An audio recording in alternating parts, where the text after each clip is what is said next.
en me penchant sur le plan d'orientation budgétaire que vous nous soumettez, il m'a paru que votre majorité désirait davantage tenir un débat d'observation budgétaire plutôt que d'engager une réelle discussion sur les orientations budgétaires. Pas moins de 20 pages sur 39 sont dédiées à des commentaires de la vie politique française, mais pas que. De la chute de Bachar el-Assad à l'arrivée de Trump au pouvoir, en passant par le recul de l'influence française en Afrique, tout y passe.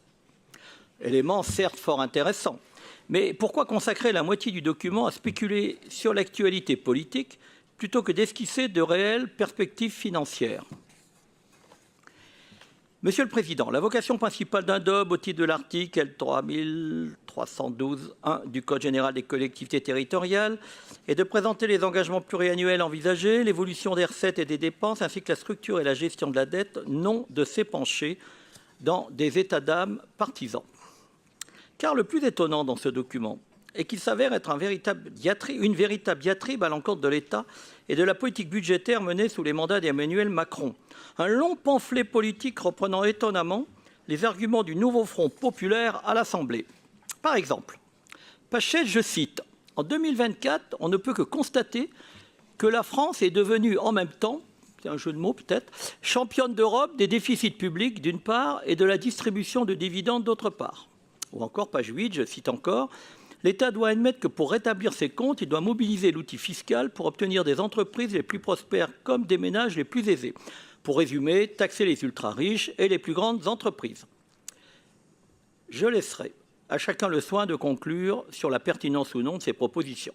Néanmoins, on peut légitimement s'interroger sur la place de ces propos dans un tel document. Tout le monde s'accorde ici à reconnaître la baisse continue des dotations de l'État ainsi qu'une perte d'autonomie sur nos recettes. Tout cela combiné à une pression fiscale sur les collectivités se faisant de plus en plus pressante. Seulement, Monsieur le Président, nous commençons à bien connaître votre stratégie qui consiste à jeter de la poudre aux yeux pour détourner les regards de votre propre gestion des finances de la métropole depuis plus de 4 ans. Car en réalité, les économies ont pourtant bien commencé avant la présentation des orientations budgétaires. L'été dernier, vous avez multiplié les messages à destination des services, annonçant une série de coupes budgétaires à venir.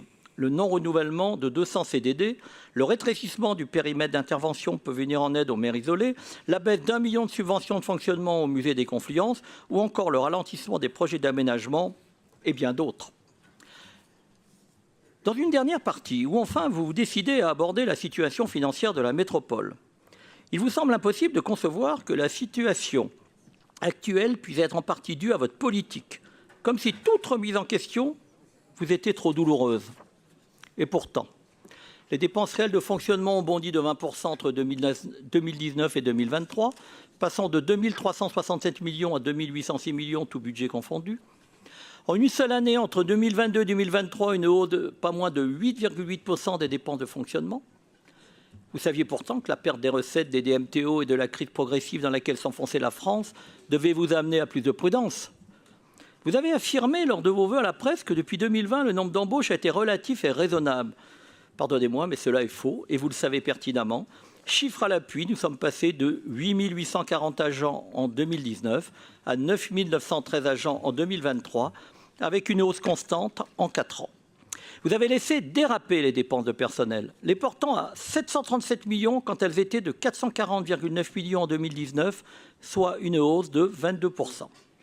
Enfin, vous qui critiquez la frilosité du précédent exécutif au sujet des investissements sur l'aire métropolitaine et qui annonciez les grandes révolutions à votre arrivée au pouvoir. Si l'on se réfère aux montants réalisés relatifs à la PPI, on constate en 2022, vous engagiez 560,7 millions et en 2023, 571,5 millions. Quand le précédent exécutif engageait 579 millions en 2018 et 661 millions en 2019. Ces chiffres se passent de commentaires. Enfin, mes chers collègues, j'aurais bien voulu que nous puissions discuter des éventuels ajustements auxquels nous allons devoir faire face dans le futur budget 2025 que nous voterons en mars. Mais malheureusement, je n'ai pas vu beaucoup d'informations à ce sujet. Où sont les véritables annonces budgétaires qui pourraient donner une idée précise de la trajectoire financière de la métropole de Lyon pour l'année à venir ainsi qu'à plus long terme? Je vous pose la question. Et pourtant, l'annonce du report des orientations budgétaires en décembre vous avait donné à penser que vous aviez besoin de davantage de temps afin d'élaborer un budget 2025 sous forte contrainte. Hélas, aujourd'hui, notre déception est d'autant plus grande. Monsieur le Président, je peux tout à fait comprendre que les incertitudes sont encore grandes et que les ajustements de dernier moment seront nombreux. Néanmoins, je peine à croire que votre majorité n'ait pas déjà ciblé des secteurs qui se verront contraints budgétairement. Nous allons donc devoir avancer à l'aveugle jusqu'au vote du budget en mars, où nous découvrirons les arbitrages déterminants qui seront effectués dans une période charnière. Cette discussion met une fois de plus en lumière le manque de collégialité dont vous faites preuve à l'égard de la représentation métropolitaine, préférant avancer masqué et décider en vase clos de l'avenir de notre métropole. Je vous remercie.